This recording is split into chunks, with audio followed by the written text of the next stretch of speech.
हाँ जी दोस्तों, last class में हमने बात की थी कि नेचुरल नंबर क्या होते हैं और जीरो क्या है।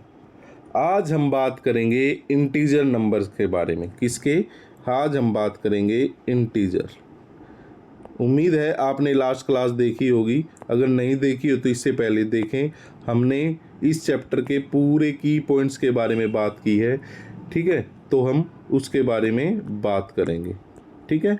तो चलिए शुरू करते हैं हमारी क्लास।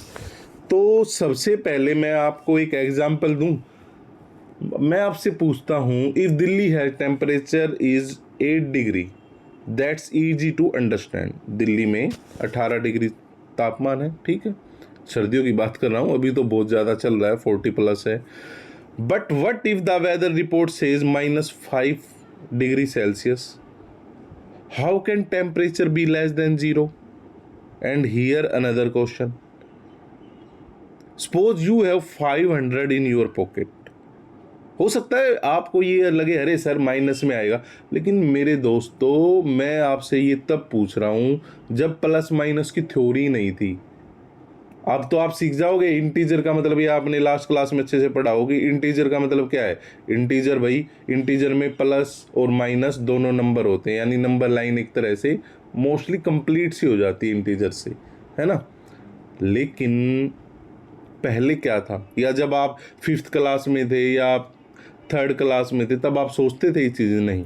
तो एग्जाम्पल के थ्रू आप समझने की कोशिश कीजिए। सपोज यू है, वो आपके पास 500 रुपये हैं और आपने, इमेजिन कीजिए, आपने किसी से बोरो कर लिए 1000 रुपीज़ उधार ले लिए। तो अब मेरा सवाल ये है, आप रिचर हुए और डेप्ट इन डेप्ट आ गए, आप अमीर बने भाई, 1000 रुपये आ गए, आप तो पैसे पैसे हो गए आपके पास। या गरीब हुए, गरीब इन द सेंस कर्ज में हो गए, माइनस में हो गए। अरे भाई, आपके पास अपने तो 500 रुपये हैं, लेकिन आपने किसी से 1000 रुपये ले लिए। ये माइनस का साइन मैंने क्यों लगाया? आपने किसी से उधार लिए भाई, आपको ये देने हैं, लेकिन आपकी कैपेसिटी देने की कितनी है? 500। तो जब आप, अगर भाई आपके पास 5 टॉफ़ी थी, 5 टॉफ़ी थी, 10 टॉफ़ी आपने किसी से उधार ले ली, भाई मैं आपको दे दूंगा वापस, लेकिन रियल में तो आपके पास है। अब 10 टॉफ़ी कहाँ से, 5 टॉफ़ी और कहाँ से लाओगे आप? तो 5 टॉफ़ी आपकी यहाँ से दे दोगे, लेकिन -5 सामने वाला कहेगा भाई 5 टॉफ़ी और दे मेरी वापस। कैसे दोगे आप? तो इसका मतलब आप प्रॉब्लम में आ गए हो, आप माइनस में हो। पहले ये थ्योरी नहीं थी। पहले लोग क्या करते, या मैथ में अगर माइनस का साइन नहीं होता है, माइनस नंबर नहीं होता, तो कैसे हिसाब लगाते? ओनली अब हम साइन से डिनोट कर सकते हैं। कोई बड़े बड़े लोग अपना खाता बनाते हैं, आपके मम्मी पापा, भाई हाँ भाई रही -5 हो गई, -20 रुपये हैं भाई। तो ये क्या है? यही इंटीजर नंबर्स हैं। देखो, ये चीज़ें हम डेली लाइफ में यूज़ करते हैं, बस हम उनके नाम नहीं जानते। जो मैथमेटिकल टर्म में इनके नाम होते हैं वो हम नहीं जानते। तो चलिए आज हम अपनी क्लास शुरू करते हैं। इंटीजर यानी कि पॉजिटिव एंड नेगेटिव नंबर्स। हमने लास्ट क्लास में जो पढ़ा, उम्मीद है आपको समझ आया होगा। मेरा नाम अमित है, एम विद अमित में आपका स्वागत है। तो चलिए शुरू करते हैं। मेरा क्वेश्चन आपके पास, पहला क्वेश्चन ये है जिसका जवाब आप मुझे कमेंट बॉक्स में दोगे। आपके पास 100 रुपीज़ हैं, यू हैव 100 रुपीज़, ठीक है? आपके पास जो डेब्ट है या किसी के पैसे देने, डेब्ट का मतलब होता है कर्ज, आपको जो देने वो 400 रुपीज़ है। तो नीड न्यू नंबर्स, हमें जरूरत पड़ी यहाँ पर नए नंबर की, वही इंटीजर है। तो बताइए आपके पास प्लस हो या माइनस हो या किसके कितने रुपए देने, ये इसका जवाब आप मुझे दे देना कमेंट बॉक्स में, ठीक है? अब इंटीजर के अंदर इंक्लूड क्या होता है? नेचुरल नंबर क्या था? नेचुरल नंबर 1 से शुरू हो रहा था भाई, 2 3 4 5 6 है ना? तो नेचुरल नंबर में क्या माइनस ऐड था? बिल्कुल भी नहीं था। तो इंटीजर नंबर अपने अंदर इंक्लूड करता है positive numbers, negative number and zero also. तो क्या होगा, जैसे सपोज कीजिए ये एक नंबर लिख रहा हूँ मैं, ये 0 है, यहाँ पर 1 है, यहाँ पर 2 है, यहाँ पर 3 है, यहाँ पर 4 है। इसी तरह यहाँ पे -1 है, -2 है, -3 है, ये भी इनफिनाइट है, अनंत है, ये भी अनंत है। ये तो पता होगा ना आपको, नंबर का एंड नहीं होता, हमने नेचुरल नंबर में ही सीख रहा था। अब यहाँ पे मेरा एक क्वेश्चन है, क्या आप बता सकते हो सबसे छोटा इंटीजर नंबर, सबसे स्मॉल एंड सबसे लार्ज? क्या आप बता सकते हैं? जैसे हमने नेचुरल नंबर में जाना, सबसे स्मॉल क्या है 1, सबसे लार्ज क्या है बता पाए हम? नहीं भाई, कोई हम डिफाइन नहीं कर सकते।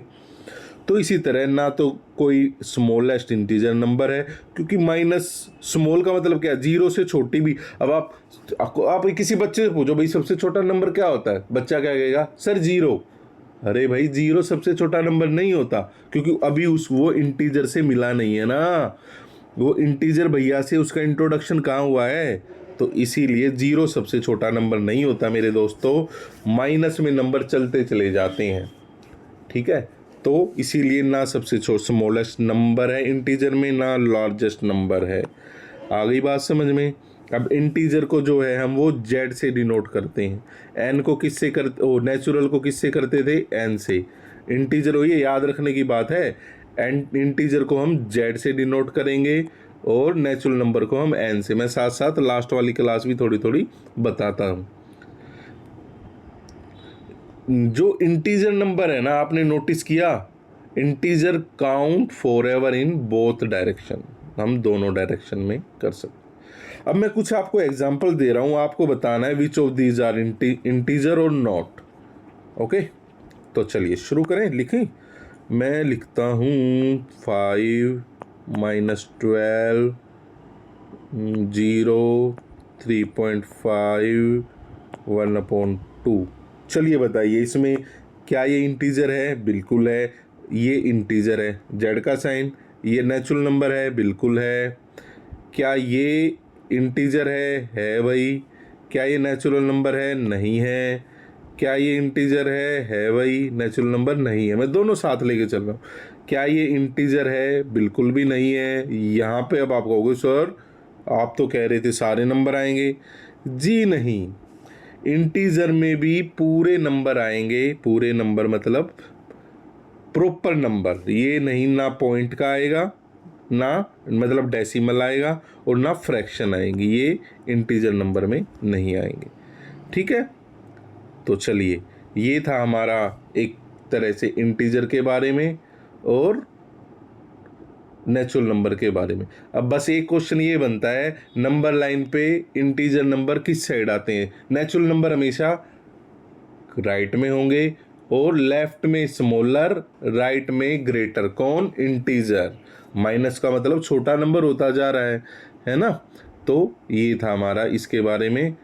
अब आप माइनस को भी सीख गए हो और इंटीजर का कैसे यूज होता है नेगेटिव चीज़ें बताने के लिए हम सीख गए। अब आपकी बुक में एक नाम दिया हुआ है इसी इंटीजर को लेके, ब्रह्मगुप्ताज लॉ, फॉर्चून एंड डेब्ट रूल। फॉर्चून का मतलब होता है बेटा प्लस, डेब्ट का मतलब होता है माइनस। तो पॉजिटिव नंबर फॉर्चून यानी मनी, नेगेटिव नंबर यानी कि डेब्ट, वो इसको मतलब माइनस को वो डेब्ट कहते हैं नो, और फॉर्चून को वो प्लस नंबर कहते हैं इंटीजर के अकॉर्डिंग। ठीक है, आपकी बुक में आपने अच्छे से किया ही होगा। बाकी आपको कुछ और जरूरत पड़े तो वो मुझे बता देना। अब कुछ मैं इसके जैसे हमने इन नेचुरल नंबर में पढ़ा, प्लस प्लस पे क्या होगा, माइनस पे क्या होगा, इसी तरह मैं आपको कुछ इसके रूल्स बता देता हूँ। क्या होगा जब आप इंटीजर में प्लस प्लस करोगे मल्टीप्लाई तो प्लस ही आएगा, और प्लस और माइनस की मल्टीप्लाई करेंगे तो माइनस आएगा। माइनस मल्टीप्लाई माइनस करेंगे, ये माइनस कैसे कराओ? मानो -2 मल्टीप्लाई -3, आपने ये नंबर को मल्टीप्लाई किया तो आंसर प्लस का 6 हो जाएगा। लेकिन अगर आपने -3 मल्टीप्लाई बाई 2 तो ये माइनस का 6 आ जाएगा। ठीक है, इस तरह ये चीज़ें भी आपको बेसिक पे ध्यान रखनी है। आ गई बात समझ में? तो ये था हमारा आज का। अब आपको मैं कुछ क्लास होमवर्क दे देता हूँ। एक तरह से आपको डिफाइन इंटीजर्स लिखना है, इसकी एक proper definition, right 5 positive and 5 negative integers. Okay, चलिए ये था हमारा आज का इंटीजर। अब हम बात करेंगे किसके बारे में बात करेंगे आज हम? अब हमने क्या क्या सीख लिया, नेचुरल नंबर सीख लिया, जीरो के बारे में सीख लिया। अब हम बात करेंगे फ्रैक्शन के बारे में। इसके बारे में करेंगे फ्रैक्शन, रैशनल नंबर, जिसका मैंने आपको नाम दिया था, हम रैशनल नंबर के बारे में बात करेंगे। तो आप रेडी हैं? उम्मीद है आपको ये चीज़ समझ में आई होगी। अब हम रैशनल नंबर्स के बारे में बात करेंगे, रैशनल नंबर होते क्या हैं। ठीक है, अब मैं आपको एक एग्जांपल दूं। आप इमेजिन कीजिए, आप 3 दोस्त हैं और आप एक चॉकलेट को शेयर करना चाह रहे हैं। Imagine 3 friends want to share 1 chocolate equally. Can each friend get exactly one whole chocolate? क्या उसे पूरी चॉकलेट मिल जाएगी? ये एक पूरी चॉकलेट है भाई उसके पास, क्या ये उसको मिल जाएगी? बिल्कुल भी नहीं। एक चॉकलेट है, 3 दोस्त हैं, यानी डिवाइड, मतलब डिस्ट्रीब्यूट करना क्या होता है? डिवाइड होता है। ठीक है, मैथमेटिकल टर्म में डिवाइड होता है, यानी कि एक चॉकलेट को 3 लोगों में बांटना पड़ेगा, बराबर बराबर हिस्सों में। क्या करना पड़ेगा? उसको बांटना पड़ेगा। तो इसे हम फ्रैक्शन भी कह दें, रैशनल नंबर भी हो सकता है। A rational number is any number that can be written in the form of P and Q. P and Q की फॉर्म में लिखा जाए, और क्यू जो है वो हमेशा बड़ा होगा जीरो से, यानी कि क्यू जो है वो कभी भी जीरो नहीं हो सकता, कभी भी जीरो नहीं, बड़ा नहीं होगा, मतलब जीरो नहीं हो सकता। वो माइनस में भी हो सकता है लेकिन वो जीरो नहीं हो सकता। ठीक है, पी इंटीजर होगा, क्यू भी इंटीजर होगा। ये मैंने वर्ड यूज क्यों किया? क्योंकि इंटीजर तो माइनस भी हो सकता है, प्लस भी हो सकता है, लेकिन जीरो नहीं होगा, खासकर क्या? क्यू। आप जो नॉर्मल नंबर लिखते हो ना 3, जब हम सवाल करते हैं, मैं आपको एक एग्जांपल दे रहा हूँ। फ्रैक्शन आपने की होगी 8th क्लास में, हमने किया 2/3 + 4। तो हम क्या कर देते हैं, इसके नीचे भी एक मान लेते हैं, इसका एलसीएम 3 और 1 का एलसीएम 3 आ गया, तो इसको मल्टीप्लाई करेंगे 2, वहाँ पे 12, तो इस तरह हम कर देते हैं ना। तो हमेशा नॉर्मल नंबर के नीचे भी एक क्यू फॉर्म हम अपनी तरफ से 1 मान के चलते हैं मैथमेटिकल टर्म में। ठीक है ना? तो अब मैं आपको कुछ क्वेश्चन दे रहा हूँ, आपको उसमें रैशनल नंबर बताने हैं, क्या वो पी क्यू फॉर्म में है और क्या वो इंटीजर, वो मतलब रैशनल नंबर है या नहीं है। अब मैं कह रहा हूँ आपको 3/5 -7/8 5 0 4/0। अब बताइए क्या ये रैशनल नंबर है? बिल्कुल है, ये रैशनल नंबर है। हाँ, अब ये जो माइनस का साइन है ना, इन दोनों के साथ माना जाता है। ठीक है, 5 रैशनल नंबर है? बिल्कुल भी नहीं है, ये तो नेचुरल नंबर है। 0 नहीं है, जीरो को भी हम जानेंगे कौन से नंबर, वैसे इंटीजर में हमने काउंट कर ही लिया है। 4/0 कभी होता ही नहीं है। तो बस ये है सिंपल सा rational number. Every integer is a rational number. बात मैं कुछ कह रहा हूं, every integer is a rational number. This is one of the most important concept. Student often think integer and rational number are separate, ये अलग होते हैं। क्या ऐसा है? मैं आपको बताया ना, 5 लिखा हुआ है तो 5 हम ऐसे भी लिख सकते हैं, कोई ज़्यादा फर्क नहीं है। 5/1 -8 लिखा हो, -8/1, लेकिन 0/1 भी लिख सकते हैं या नहीं? 0/1 लिख सकते हैं, लेकिन 1/0 नहीं लिख सकते। हमने क्या कहा? क्यू कभी भी 0 नहीं होगा, बस। यानी कि पी हो सकता है तो 0 है पी भाई। Every integer is a rational number. आपके पास एक ट्रू फॉल्स में आ जाए, every integer is a rational number question mark, आप क्या लिखोगे? Yes, every integer is a rational number. ठीक है ना? अब है कुछ, मैं आपको चीजें बताता हूं। Different fraction can represent the same value. अब ये क्या चीज है? ये क्या चीज है? आपने अब तक पढ़ा था रैशनल, भाई वो फ्रैक्शन। फ्रैक्शन मेन उसमें क्या होता है, वो अपने आप में क्या होती है, वो एक रैशनल नंबर ही होता है। क्या होता है वो? एक फ्रैक्शन एक रैशनल नंबर है। क्या है? फ्रैक्शन एक रैशनल नंबर ही है।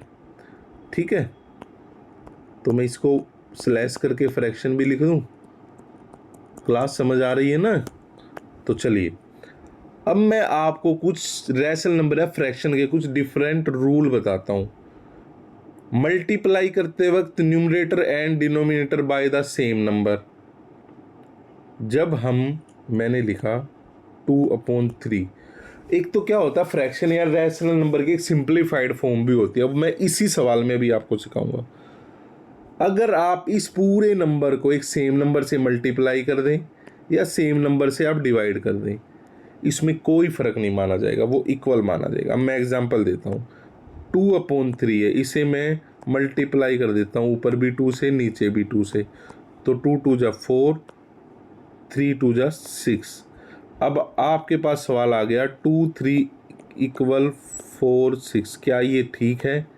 बिल्कुल ठीक है।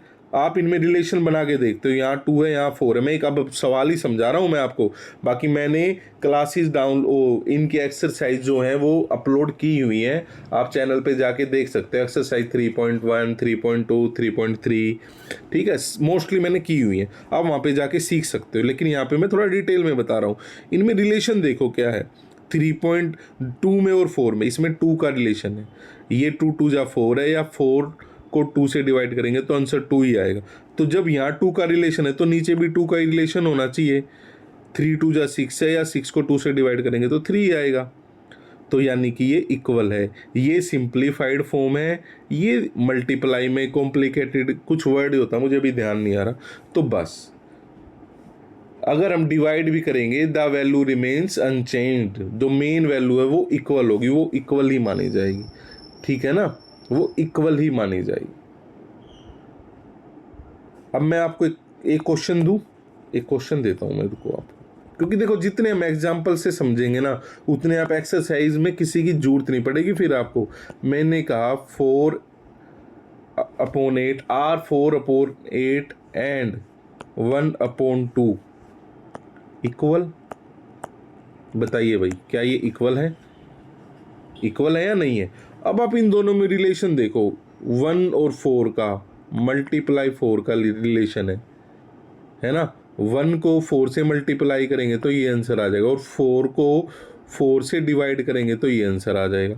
इसी तरह फिर यहाँ देखो, 2 को 4 से मल्टीप्लाई करोगे तो ये आंसर आ जाएगा, और 8 को 2 से डिवाइड आंसर करोगे तो ये आ जाएगा। यानी इसमें 4 का रिलेशन है। ये सिंप्लीफाइड फॉर्म है, ये थोड़ी कॉम्प्लिकेटेड फॉर्म है। ठीक है, ये मुझे प्रॉपर वर्ड यूज़ नहीं आ रहा, देखो थोड़ा सा एडजस्ट करना। ठीक है, तो ये हमारा आंसर, क्या लिखोगे आप इसमें? आप इसको सोल्व करके ऐसे रिलेशन दिखा के आप इसमें लिख दोगे यस। क्या लिख दोगे आप? यस लिख दोगे। क्या लिख दोगे? यस लिख दोगे। अब मैं आपको एक सवाल आ गया, 12/18, इसके सिंप्लीफाइड फॉर्म में लिखो या लोवेस्ट फॉर्म में लिखो। तो आप क्या करोगे? आपको क्या करना है, 12 और 18 को, या तो पता है ना ऐसे फ्रैक्शन में डिवाइड हम किससे करते हैं? हम करते हैं प्राइम नंबर से। और सबसे पहले छोटा नंबर उठाओ। क्या ये 2 की टेबल में दोनों आते हैं? बिल्कुल आते हैं। 2 6 जा 2 9 जा 6 और 9 भी तो कट रहे हैं, आपने यहाँ लिख दिया 6 और 9, ये भी तो आ रहे हैं। अब 9 और 6 2 की टेबल में तो आते हैं, लेकिन 3 के में आते हैं। 3 2 जा 3 3 जा, यानी इसकी सिंप्लीफाइड फॉर्म क्या है? 2/3। हमें ये जब तक डिवाइड करते रहना है जब तक ये प्राइम पी क्यू जो है वो प्राइम नंबर्स में ना आ जाए, तो ये इसकी लोवेस्ट फॉर्म बोली जाएगी। ठीक है, आ गई बात समझ में? अब हम क्या जानेंगे, अगर हम 2 रैशनल नंबर को प्लस करें। लंबी तो नहीं हो गई क्लास, बस ख़त्म करते हैं इसको थोड़ी देर में। ठीक है, ख़त्म करते हैं बस। चलिए अब हम कुछ 1-2 प्लस माइनस वाली प्रॉपर्टीज भी जान लेते हैं रैशनल नंबर की। अगर हम इसे, चलो बाकी हम आगे क्लास में सीखेंगे, छोड़ते हैं, ये बड़ी क्लास हो जाएगी। तो आप इसे समझिए अच्छे से। हमने जाना रैशनल नंबर को। अब तक हम क्या क्या पढ़ चुके हैं? नेचुरल नंबर, जीरो और इंटीजर नंबर और रैशनल नंबर। चलिए फिर नेक्स्ट क्लास में हम आगे बढ़ेंगे। तब तक अपना ध्यान रखिए। क्लास अच्छी लगे शेयर कीजिए, कुछ कमेंट, कुछ सजेशन तो बताइए। चलिए बाय।